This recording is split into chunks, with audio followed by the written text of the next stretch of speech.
نحمده ونصلي على رسوله الكريم أما بعد ইবাদতুল ইসলাম কর্তৃক আয়োজিত মহাসমাবেশের সম্মানিত সভাপতি ব্যক্তিবর্গ ছাত্র জনতা সাংবাদিক ভাইয়েরা, আমরা আলোচনা বক্তৃতা যথেষ্ট শুনেছি।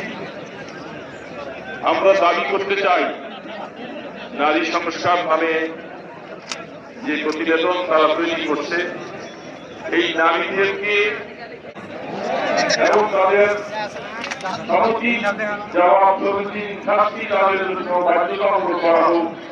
বিশেষ করে হেফাজতের 13 সালের শহীদদের রক্তের সদরা এবং